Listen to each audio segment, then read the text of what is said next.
ada air katanya. Lihat ada air, tapi dia lari matanya itu ngejem. Merem gitu sampai Merem. lari. Itu sampai ininya tuh habis luka karena turunan tadi kan. Itu air yang diginiinnya tuh yang kami lihat itu daun diginiin seger katanya kan. Jadi bapak itu mungkin bisa atau gimana, cuman diusap gitu sadar. Cuman di sini udah memar semua karena lutut ketemu akar tadi kan. Ditarik lagi ke tempat bivak, ditanyain, kamu tadi ngeliat apa? Saya ngeliat air pak, ada anak kecil katanya. Dia tuh badannya kerdil, cuman tangannya ini sama panjang kaki sama. Lagi ngambil air, lagi ngumpulin air gitu buat dibawa. Kerdil, tangannya itu gimana ya? Kalau tangan kita kan paling panjang segini nih. Dia itu tangannya sampai sini sama. Kalau kata orang sana setelah kami turun itu gugu katanya. Namanya gugu. Namanya gugu. Itu nggak tahu orang, nggak tahu apa namanya gugu. Yang tapak kakinya ini kalau kita maju kan otomatis ini lurus nih. Dia mundur. Mundurnya kita, majunya dia. Bekas tapak kakinya. Itu gugu sebetulnya. Dari situ jangan yang aneh-aneh lah kata bapaknya kan. Bapak itu udah mulai panik juga yang gitu. Jangan aneh-aneh lah katanya. Udah tidur lagi. Udah nggak bisa tidur lagi di sana, udah nggak bisa tidur lagi, udah sigap aja udah. Jadi hamuk saya copot, saya deketin yang lain, iseng juga kan sendiri saya. Jadi jarak berapa, mungkin 2 meter lah dari mereka karena nyari pohon yang deket tadi kan. Saya gabung, udah nyempil aja udah. Itu nunggu malam itu lama bener, nggak pagi-pagi. Perasaan terakhir saya ngeliat itu udah hampir jam 1 yang tadi. Udah nggak tahu lagi jam, udah nggak kerasa kayak nggak jalan lah waktu itu. Sampai bangun lagi, ngerokok lagi, ngobrol lagi, cerita ini kapan pagi. Nggak kerasa kecapek ngobrol lagi, ketidur lagi. Saya kebangun lagi, dengar suara itu kayak orang narik ranting, cuman ranting yang kering, cuman srek gitu. Mungkin kira saya hewan. Dah, saya agak mepet lagi, takutnya hewan buas apa gimana. Tapi pikiran saya lagi kalau udah tinggi ini udah jarang ke hewan buas kan. Itu saya kebangun yang kedua kalinya, itu dengar hawa tadi. Dengar hawa itu deket sama kuping. Suaranya itu kayak cuman hela napas aja. Saya bangunin si Delko. Kok, kamu dengar hawa nggak? Hawa apa? Nggak ada katanya kan. Udah tidur aja biar cepet pagi katanya. Udah nggak usah banyak diobrolin lagi. Saya nggak bisa tidur kata saya kan. Ya terus mau gimana ya, mau dicari hawanya katanya. Enggak lah, saya udah diem aja, udah tidur. Singkat cerita, itu ketidur semua plus. Alhamdulillah ketidur semua. Kebangun itu kami jam 7:30 apa hampir jam 8 lah. Itu kebangun karena matahari udah masuk. Bapak itu hilang. Pas kami bangun bapak itu hilang. Nanya lah sih sama anaknya, bapak kamu kemana? Nggak tahu, saya bangun juga udah nggak ada katanya. Duluan kali ya katanya. Jangan suruh duluan, barengan aja kata saya kan. Ini siapa yang mau istilahnya ngering kesini semua siapa? Kata saya, kalau nggak ada bapak kamu bingung nanti kita. Tidak, kami mulai dikit-dikit bongkar bivak. Bapaknya datang lagi, bawa kayu pendek. Itu kayunya itu kayak cabang 2 gitu, cuman pendek segini. Kayunya itu kayak bambu. Itu kayu apa pak? Kata saya. Kayu untuk biar nggak ada ular katanya. Biar nggak ada ular, dia alasannya gitu. Bapaknya itu bawa satu tas itu nggak pernah lepas dari badan dia. Bapak itu kayak tas daypack kecil lah. Daypack kecil. Udah katanya itu dibongkar semua, peralatan disiapin lagi, kita mulai jalan lagi. Udah selesai semua, mau sarapan lagi itu nggak bisa lagi karena semuanya udah nggak ada. Ada sih makanan mentah masih kan. Nanti di puncak aja. Karena kami masih pede masih bakal nyampe puncak. Padahal ya saya sama Delko itu udah turun aja pak, ini udah nggak beres pak, kata saya. Dikit lagi kok katanya. Dikit lagi ini nggak nyampe 1 jam katanya. Bener pak, bener nggak nyampe 1 jam. Saya udah mulai ingat katanya, jalurnya udah mulai ingat karena malam mungkin saya lupa katanya. Udah selesai semua, mulai naik lagi. Nggak nyampe 15 menit itu kami nyampe puncak. Nggak nyampe 15 menit. ya. Deket, nggak nyampe 15 menit. Itu nyampe puncak. Dan setelah nyampe puncak itu udah ada 4 tenda. Padahal kami pas naik dari awal itu baru cuman tim kami yang naik. Di atas itu udah ada 4 tenda. Itu ingat saya. Ada 4 tenda dari Kalianda 1 sama orang dari Kota Bumi 2 tenda. Sama satunya lagi itu orang peziarah itu. Orang peziarah. Dah kami belum cerita di sana, masih alhamdulillah nyampe ke puncak, ketemu tuh puncak Pesagi. Puncak Pesagi ketemu. Setelah sampai puncak itu kami gelar matras. Itu kami gelar matras karena kami pengennya untuk masak karena udah lapar juga kan. Dari semalam udah nggak makan lagi. Gelar matras. 2 ngambil air, 2 nyiapin masakan. Itu saya bagian ngambil air. Kan ngambil air sama si Delko. Ayo kok teman saya ngambil air. Emang kamu tahu tempatnya ngambil air? Tahu, saya turun ke bawah. Itu ada kayak sumur. Tapi dibilang sumur juga nggak gede, itu cuman lobang, itu ada 7 sumurnya. Sama ada namanya pancuran itu dari bambu, itu disebut orang sana pancuran emas katanya di sana. Pancuran emas. Kami ngambil yang di sumur aja yang dekat karena pancuran emas itu mau turun lagi kan ke bawah. Ambil air itu dapatlah sekitar 3 botol aqua itu. Sama 1 dirijen kecil. 1 dirijen kecil. Cukuplah kata kami. Naik lagi ke atas, pas nyampe ke atas, pas kami turun ke bawah itu bapaknya masih ada. Pas kami naik ke atas, bapaknya udah nggak ada lagi. Itu sempat hilang-hilangan terus bapaknya. Kami nanya lah sama anaknya lagi, mana bapak kamu? Katanya nyusul kamu orang ambil air, katanya. Nggak ketemu. Jalur cuma 1 loh, kalau saya nggak ketemu. Nggak tahu bang, katanya. Emang sering gitu ya? Bapak kamu udah sering naik, kata saya. Udah sering, katanya. Tapi saya nggak tahu kalau emang sering istilahnya nyelipir sendiri, katanya. Udahlah, kata saya, perut udah lapar dan masak aja lah, terserah lah mau kemana. Karena udah mulai kesel sama bapak tadi, karena pendapat udah beda-beda dari awal kan. Nah, setelah makan, kami turun ke bawah untuk nyari view yang bagus buat foto-foto. Di situ baru ketemu bapaknya. Jadi bapaknya itu kayak lagi dibilang bersemedi, itu enggak, tapi kayak bakar dupa. Sama ada satu foto kayak poster gitu. Dalam foto itu rapih, orangnya pakai jas, pakai dasi. Kami lihat dari jauh itu bapak itu ngapain? Itu bapaknya si ini kan? Iya. Kami tungguin dulu sampai selesai. Kan takut apa kan? Setelah selesai, setelah balik badan, baru kami tanya, Pak ngapain Pak? Ya, kata nanti saya cerita di atas. Saya mau minta maaf katanya. Udah mulai nggak enak gitu. Udah nggak jadi foto-foto, udah nggak jadi. Naik lagi ke atas, kami dikumpulin. Baru dia ngomong bapak itu, saya minta maaf katanya. Karena saya di sini mungkin karena semalam saya sadar kita udah nggak beres itu karena niat kita beda-beda katanya. Langsung si Delko nanya, mau niat bapak apa? Ini saya minta ke gunung ini buat melancarkan anak saya yang calon DPR katanya. Anak saya calon DPR. Itu saya ngasih istilahnya sesajen lah ke bawah tadi gitu ya. Kenapa nggak bilang dari awal Pak, biar kita bisa buat 2 kelompok. Kalau kayak gini kan nggak kejadian. Untung selamat Pak, kata saya semalam. Kalau semalam itu ada yang hilang atau ada yang apa, ya Bapak mau tanggung jawab, kata saya. Sekarang Bapaknya udah nggak bisa ngomong lagi. Ya udah saya minta maaf katanya. Pokoknya pulang nanti saya ini semualah, saya bersihin semua kalian biar nggak ngikut sampai ke rumah katanya kan. Aduh, di situ udah mulai jauh-jauhan tuh. Dia sama anaknya aja, kami aja. Karena keselnya untung selamat semalam, untung selamat. Kalau emang nggak selamat nggak tahu cerita ya kan. Mulai turun kami tinggalin. Bapak itu tadi mau nyudahin ini ya tadi. Mungkin ada persyaratan yang kurang kali apa gimana. Ya udah saya turun lagi ya katanya. Saya mau nyudahin yang tadi. Ya udah Pak, silakan aja Pak. Kami packing. Kami turun. Sebelum mau turun ke pendakian itu kayak ada tempat turunan gini dikit. Itu kan pakai webbing, turunnya pakai webbing. Ketemulah sama anak yang udah nyampe duluan.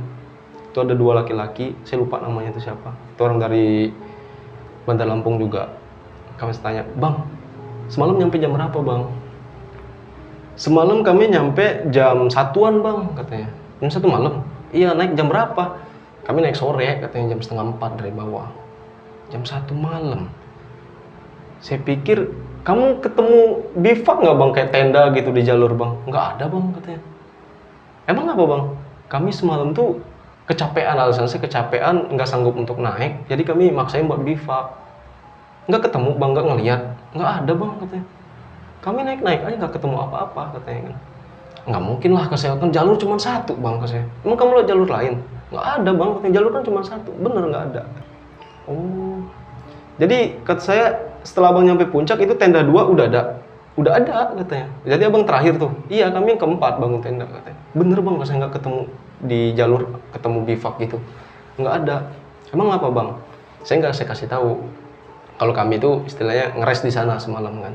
Oh nggak apa-apa bang, kata saya kan. Yaudah bang, lanjut bang ya katanya, memasak kami. Ini langsung turun bang? Iya langsung turun kata kami. Oh ya udah, di situ saya ngobrol sama Delko.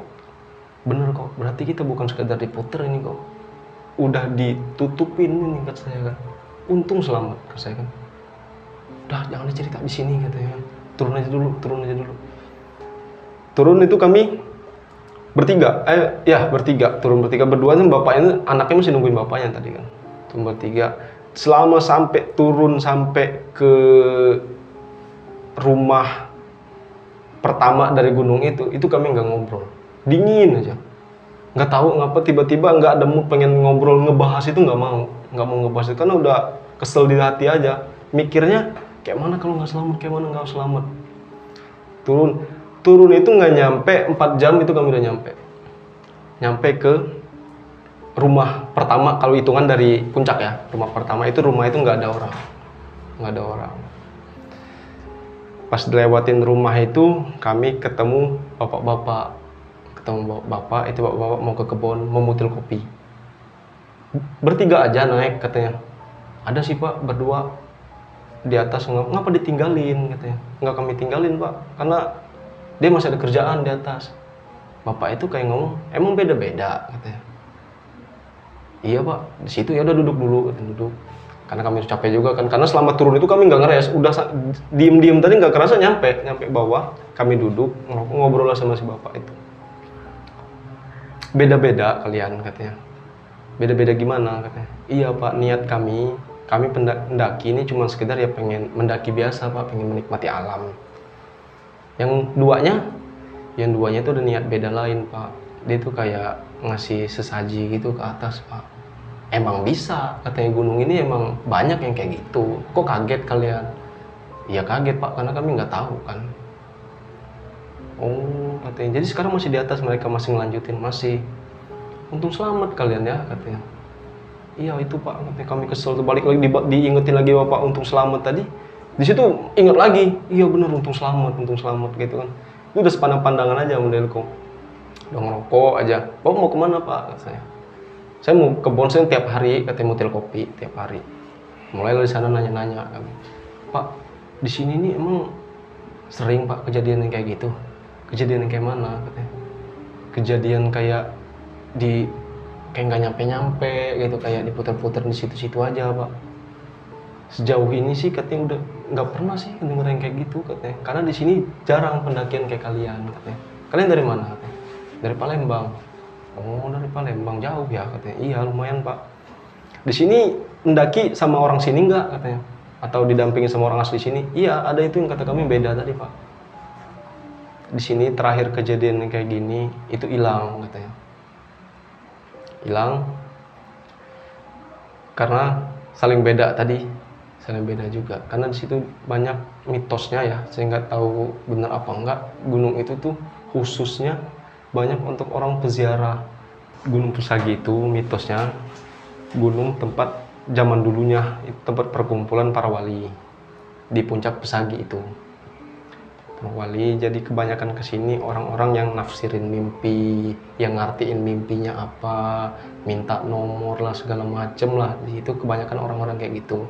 Pendaki umum ada, cuman bisa dihitung lah setiap tahunnya katanya di sini. Jarang katanya pendaki sini yang kalian nih bawa tas-tas gede ini, nggak ada. Karena yang kami ketemu di puncak itu, yang satu kelompok itu emang kayak yang apa ya, yang pakai sorban-sorban gitu, tapi kami nggak sempat ngobrol sih, karena orangnya kayak nggak mau diajak ngobrol gitu karena fokus sama niat mereka kali ya. Situ penafsir mimpi gimana itu Pak Kas ya. Jadi metode pengobatan sebenarnya katanya. Jadi dia mengobati seorang, nanti dia mimpi, obatnya itu ada di pesagi untuk ngambil air 7 sumur itu tadi. Nah di situ tapi yang ngobatin yang naik, nanti dia tidur kayak semalam 2 malam di situ, dia harus ngambil air yang sumur yang mana gitu untuk si pasien, kebanyakan gitu. Ada juga yang niat jelek yang kayak minta nomor, istilahnya salah fungsi lah. Jadi sakral lah bisa dimasuk. Ditanyain lagi, kalian berdoa nggak sebelum mendaki? Berdoa Pak, cuma berdoa dalam hati masing-masing. Azan enggak, katanya. Enggak, kata kami. Datang ke istilahnya ke kuncen enggak. Emang wajib Pak?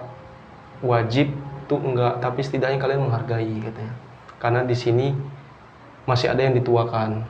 Kalau kalian ngikutin prosedur di sini, dalam arti prosedur itu banyak yang harus kalian lewatin dulu sebelum naik.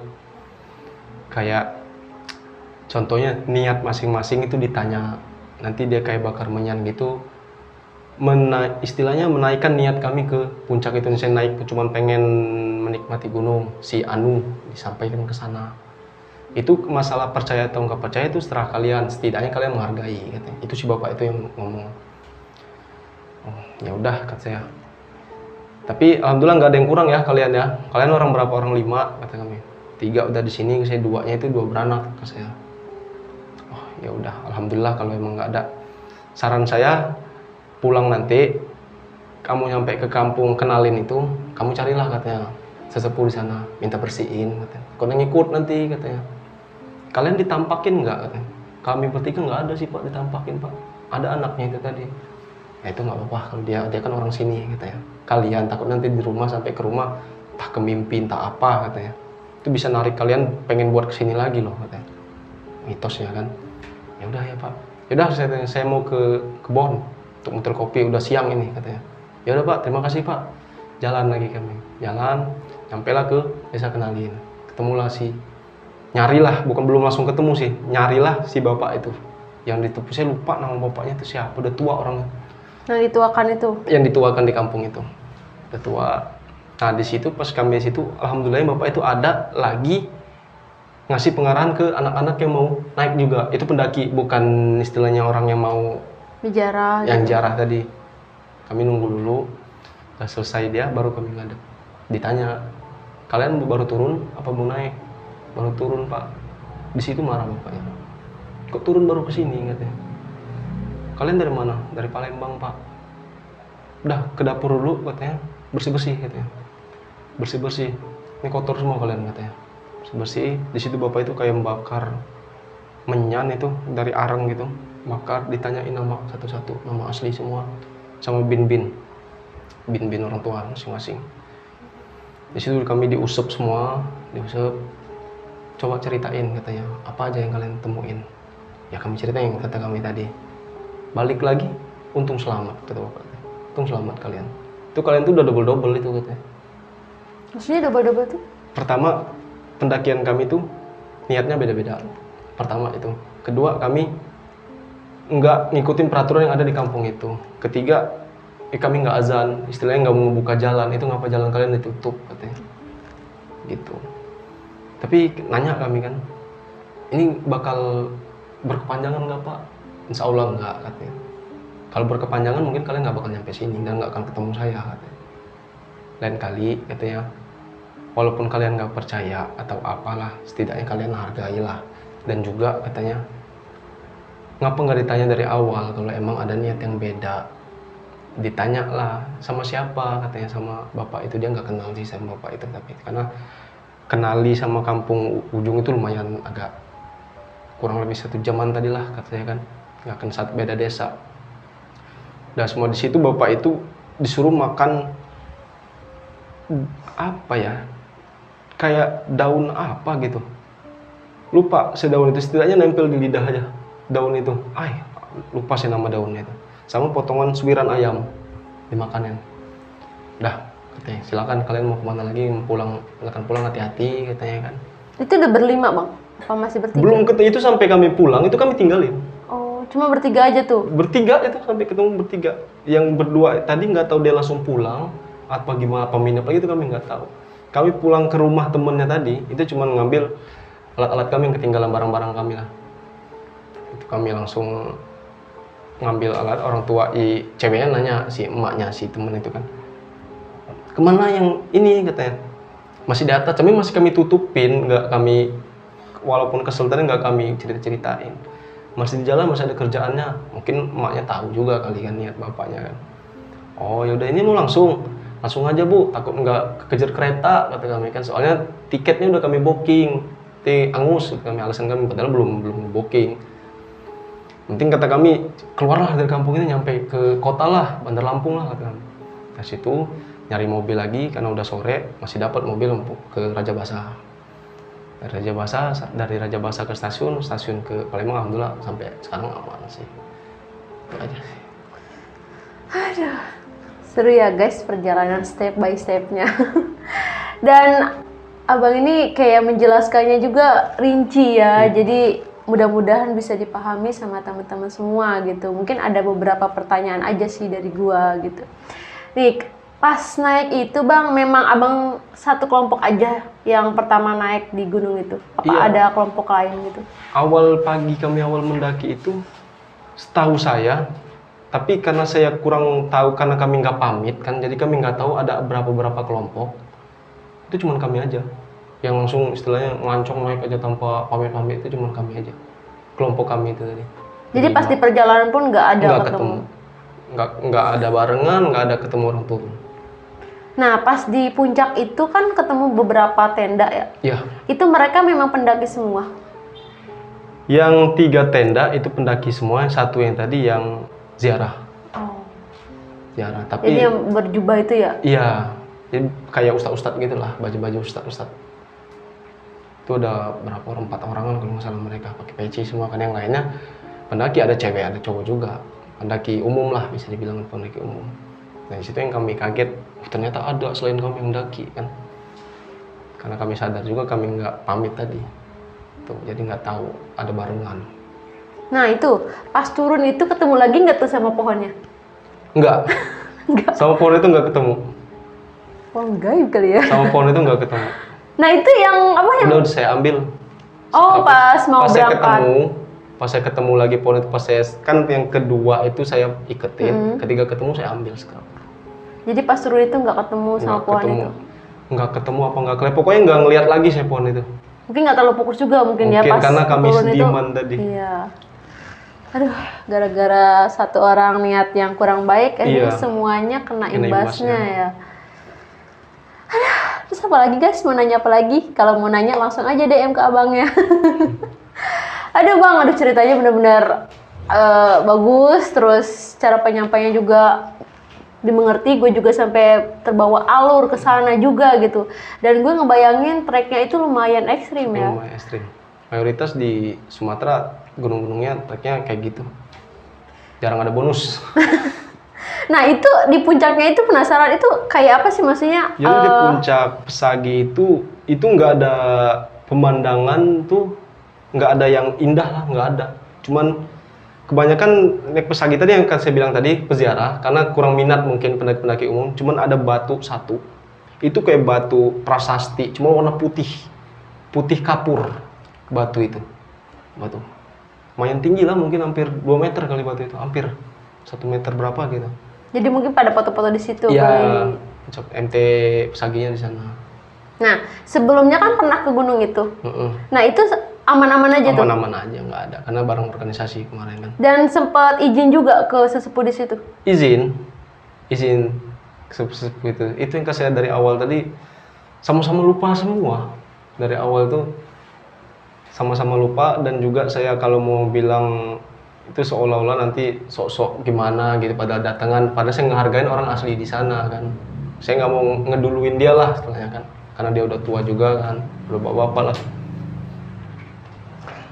Oke teman-teman, bang ada nggak sih pesan-pesan buat teman-teman semuanya nih yang mungkin mau ke gunung apa tadi, Pesagi ya? Pesagi, Iya, mungkin ada pesan-pesan untuk teman-teman semua gitu agar nggak seperti abang gitu yang di sana mungkin sesatkan kali ya di situ. Iya, bisa dibilang gitu.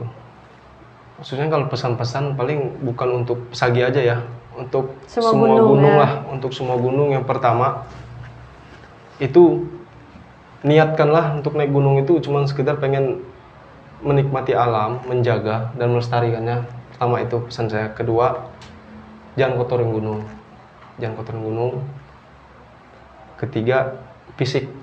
Fisik itu terutama kalau memang fisik udah kuat untuk naik gunung, baru bisa dibantu dengan alat-alat yang zaman sekarang yang katanya bagus-bagus. Itu aja sih pesan saya. Karena di luar itu banyak terjadi, cuma sekedar ngandelin alat, kejadian banyak. Itu aja. Oke teman-teman, memang sih kalau misalkan di gunung manapun kita memang harus lihat kayak peraturan-peraturan yang ada di situ ya. Meskipun di gunung A, di gunung B peraturannya beda, tapi kita tetap harus aja ya, namanya kayak yang seperti Gunung Pesagi itu harus ke kuncinya dulu, terus harus ajan dulu, kan beda-beda ya setiap gunung. Ya kita harus menghargai itu semua gitu, dan yang utama itu ya niat baik kita ya. Baik, niat awal untuk mungkin kalau misalkan Pesagi itu memang ada untuk kayak apa sih tadi tuh yang ritual ziarah gitu, dan mungkin kebanyakan untuk seperti itu ya, kayak untuk pengobatan juga ya gitu. Tapi ya alangkah baiknya kalian kalau misalkan mau naik gunung ya mengikuti peraturan-peraturan yang ada di gunung itu. Oke Bang, terima kasih untuk ceritanya, benar-benar menginspirasi banget untuk semuanya.